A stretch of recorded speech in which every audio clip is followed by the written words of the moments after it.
Je suis née le 28 octobre 1929. Je suis pupille de la Nation. Mon papa est mort en service commandé. Il était militaire de carrière. En 1939, comment avez-vous su que c'était le début de la guerre? Lorsque la guerre a été déclarée, donc j'avais donc 10 ans, et je me rappellerai toujours parce que c'était le ciel était mais vraiment c'était rouge partout, comme embrasé, et ma maman me dit je ne sais pas, mais il va arriver quelque chose, hein, c'est une annonce de quelque chose qui n'est pas bon. Effectivement, peu de temps après, il y a eu donc cette déclaration. Durant les moments difficiles de la guerre, avez-vous été obligé de quitter votre logement avec votre famille? Lorsque ça a été déclaré, il y a beaucoup qui sont partis en exode. Nous sommes donc partis sur une vieille carriole et nous avons trouvé des villas qui étaient là pour nous cacher. Donc nous sommes arrivés dans une villa, il y avait déjà 2 familles belges qui se trouvaient là et qui nous ont accueillis, bien sûr, ils étaient comme nous, hein, ils fuyaient l'ennemi. Et les messieurs, donc mon beau-père et mon frère et les personnes qui se trouvaient là, ils avaient trouvé dans les champs un peu plus bas, ils avaient trouvé des pommes de terre. Et tout contents de nous amener ça, bien sûr, parce que nous n'avions pas beaucoup à manger. Et nous avions mis ça à cuire dans cette fichue marmite. Nous ne savions pas quand même que les Allemands étaient tout près de nous, là. Tout près de nous, c'est quand on a entendu les bruits de bottes, le parler allemand et tout. Nous avons commencé à prendre peur, bien sûr. Et ils ont frappé. Si les portes n'ouvraient pas, systématiquement, il est cassé pour voir s'il n'y a pas quelqu'un qui était enfermé ou des juifs, ou voilà. Donc on leur a ouvert et ils ont vu qu'il y avait quelque chose à cuire. Donc il y en a un qui parlait un peu le français, qui a réussi quand même à s'expliquer. Il a dit qu'eux aussi l'avaient fait, ils avaient besoin de manger. Ils ont demandé à un monsieur qui était là, donc un Belge, d'aider à jeter l'eau chaude. Ils sont partis avec les pommes de terre. Et je vous assure que nous étions bien malheureux parce que c'était quand même, comme on dit, entre guillemets, notre pitance. Ils sont partis avec. Donc rien à manger. Les chasseurs, donc les hommes, ont réussi à tuer 2 goélands. Donc j'en ai mangé. Comme on dit, j'ai mangé de la mouette. Je vous assure que c'est une viande qui est très très dure, hein, malgré qu'on l'avait mis à bouillir, enfin, etc. Mais il fallait qu'on mange.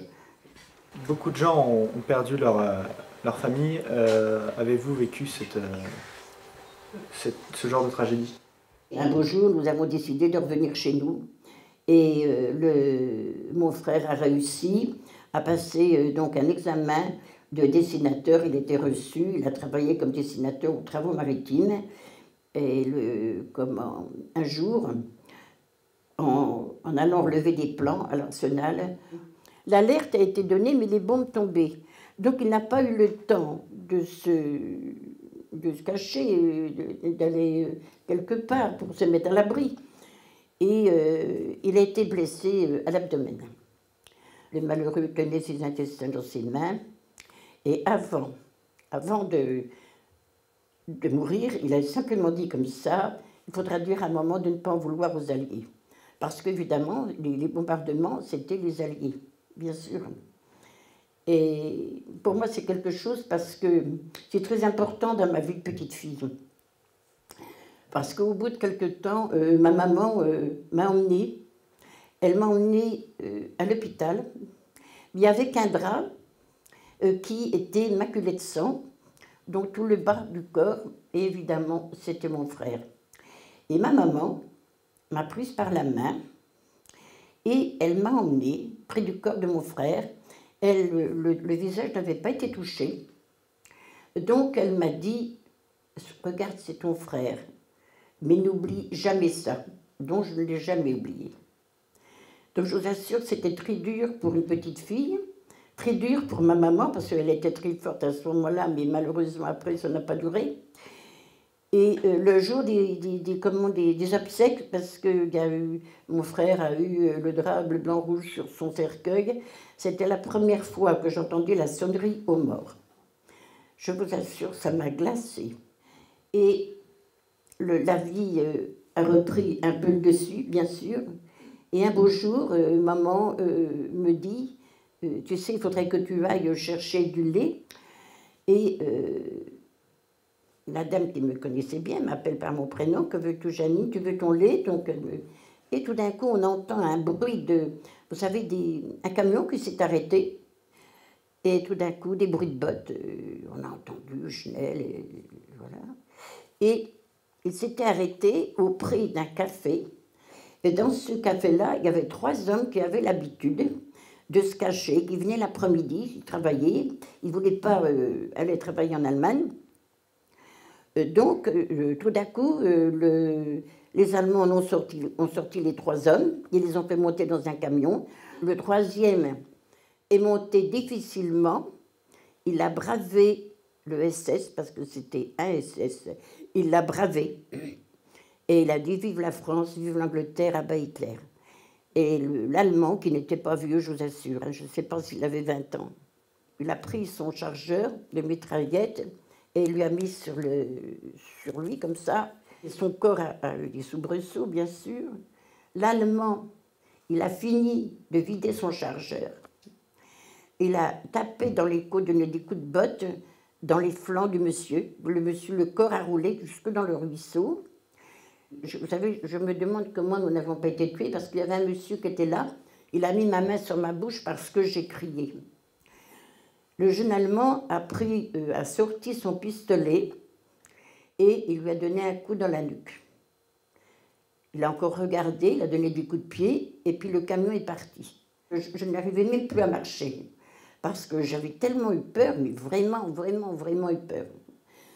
Et puis la vie a continué, et un beau jour, aux Travaux Maritimes, le directeur des Travaux Maritimes a proposé à maman un poste de femme de ménage, donc elle a accepté, mais elle ne pouvait plus me garder. Donc elle a décidé de m'envoyer chez mon parrain et ma marraine, qui était le frère de papa et la sœur de maman. Donc ils m'ont pris, je n'avais pas d'enfant, ils m'ont pris, mais alors c'était vraiment, ils m'ont envoyé dans l'enfer, maman m'a envoyé dans l'enfer. Et puis un beau jour, nous avions appris que de l'autre côté de la Seine, on pouvait avoir, en grattant le sable et tout ça, on pouvait avoir des petits morceaux de charbon, de coque et tout ça.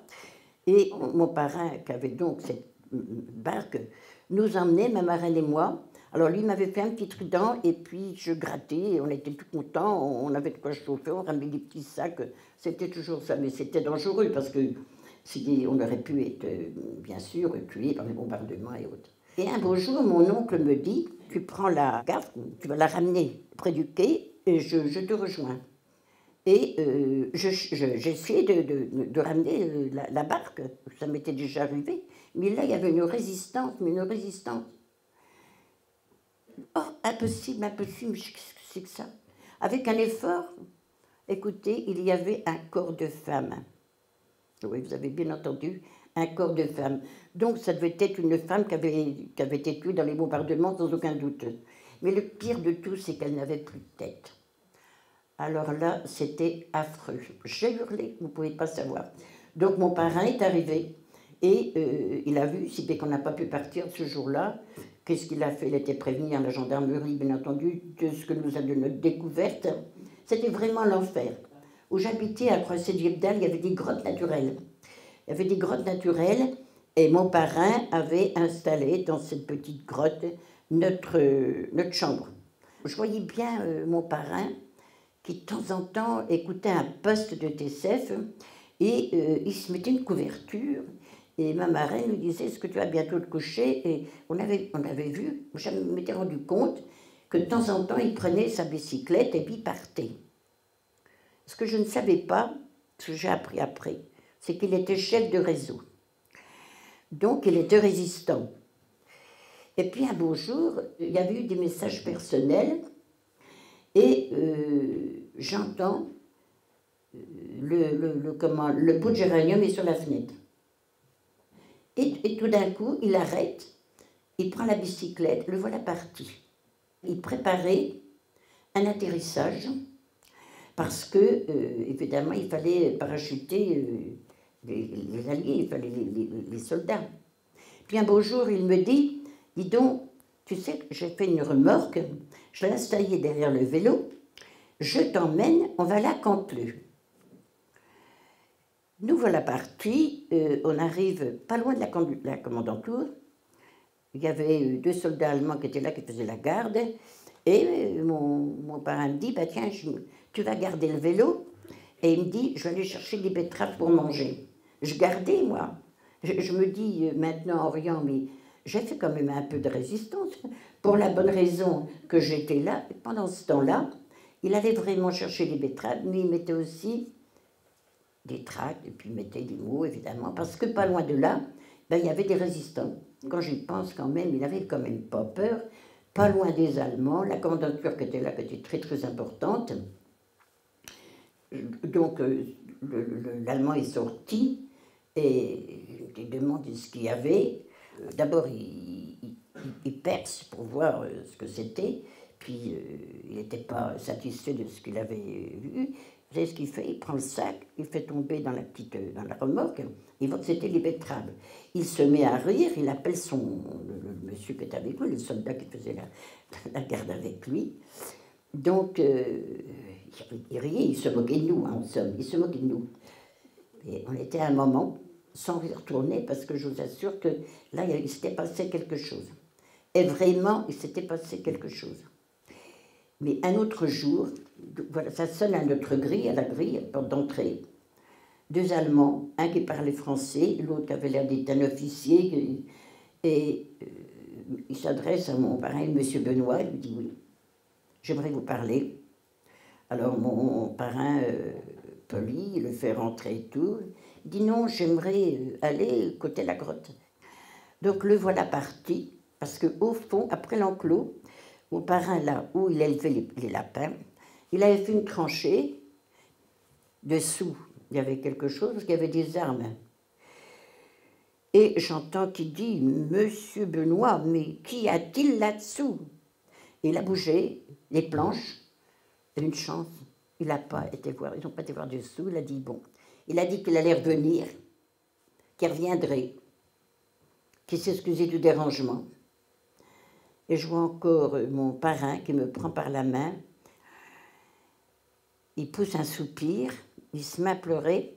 Il était tout blanc.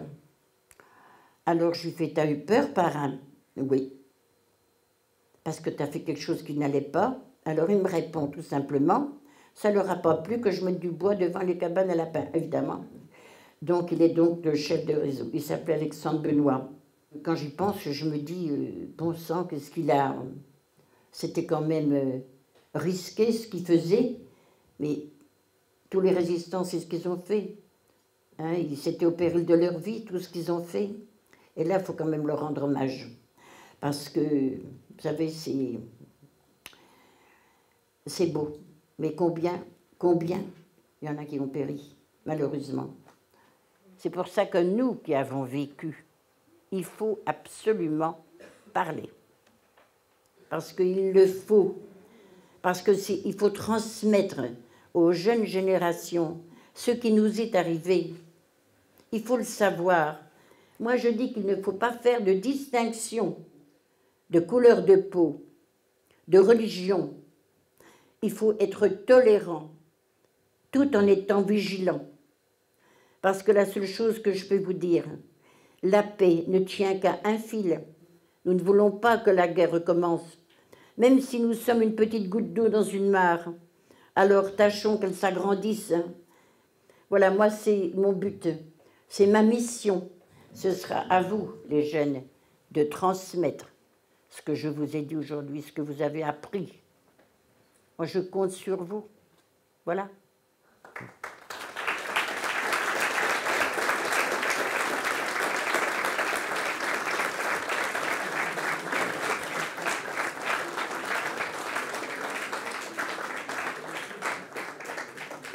Je vous remercie.